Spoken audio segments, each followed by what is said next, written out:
Hello everyone. Welcome to my channel MNT Kids Videos. ఒక ఊర్లో తెనాలి రామకృష్ణ అనే వ్యక్తి నివసించేవాడు. తెలివితేటలు ఉన్నవాడు. ఒకసారి ఆ ఊర్లోకి ఓ కొత్త వ్యక్తి వచ్చాడు. అతను తలపై జటా వేసుకుని తెల్లని వస్త్రాల్లో తిరుగుతూ ఓం నమో నారాయణాయ అని మంత్రాలు జపించేవాడు. అతని పేరు స్వామీజీగారు అని ఊరంతా పిలవడం ప్రారంభించింది.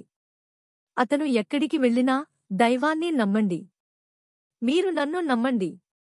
మీ వద్ద ఉన్న ధనాన్ని నాకు అప్పగించండి. నేను భద్రంగా భగవంతుని దగ్గర పెట్టిస్తాను.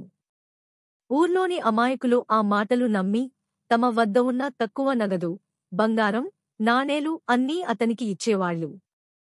స్వామీజీ మా ధనాన్ని రక్షిస్తారు, ఆయన మానవ రూపంలో ఉన్న దైవమే అని ఒక మనిషి అన్నాడు. ఇది చూస్తూ ఉన్న తెనాలి రామకృష్ణకు విషయం కొంచెం అనుమానంగా అనిపించింది. ఇతడు దేవుడా లేక మోసగాడా అనుకున్నాడు.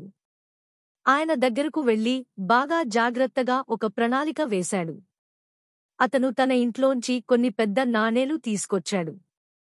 తెనాలి స్వామీజీ దగ్గరకు వెళ్లి చేతులు జోడించి అన్నాడు, స్వామీజీ, ఇది నా జీవిత సంపాదన. నేను చిన్నప్పటినుంచి కష్టపడుతూ వచ్చిన నాణేలు ఇవి. దయచేసి భద్రంగా దాచండి. మీ ఆశీస్సులు నాకు కావాలి. స్వామీజీ వెటకారంగా నవ్వుకుని, బాలా, నీవు చాలా శ్రద్ధగా ధనం దాచుతున్నావు. దైవం నిన్ను ఆశీర్వదిస్తాడు. అతను ఆ నాణేలు తీసుకుని తన గుడిలో పెట్టేశాడు. అన్నీ అంతే సులువుగా జరిగిపోయాయి. కాని తెనాలి ఆ రాత్రి వెంటనే రాజు కృష్ణదేవరాయల దగ్గరకు వెళ్ళాడు. తెనాలి, మహారాజా, మా ఊర్లో ఓ స్వామీజీ వచ్చారు. ప్రజల ధనాన్ని భద్రంగా ఉంచుతారని చెప్పి వసూలు చేస్తున్నారు. నాకు అనుమానం ఉంది, ఆయన మోసగాడు కావచ్చు.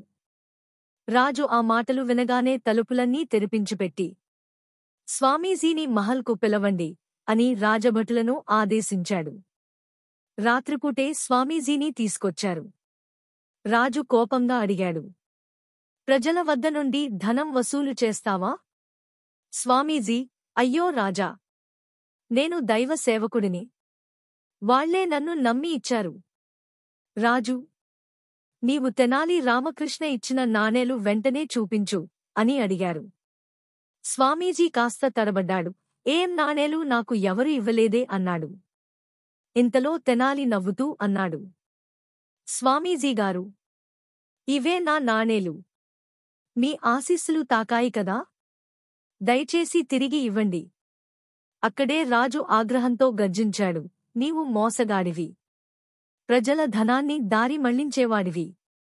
రాజభటులు స్వామీజీ గుడిలోకి వెళ్లి వెతికి ప్రజల నాణేలు, నగలు అన్నీ తీసుకొచ్చారు. రాజు వాటిని ప్రజలకే తిరిగి పంచిపెట్టాడు. స్వామీజీని ఊరు వెలివేసి శిక్షించారు. అంతటా తెనాలి చెప్పాడు, కష్టపడి సంపాదించిన ధనాన్ని ఎవరి మాటలు విని ఇవ్వకూడదు. అది మన బాధ్యతగా దాచుకోవాలి. అందరూ ఆనందంతో జై తెనాలి రామకృష్ణ అన్నారు. నీతి: కష్టపడి సంపాదించిన ధనాన్ని ఎవరి మాటలు విని వృధా చేయకూడదు. ప్రతి రూపాయి మన శ్రమకి ఫలితం.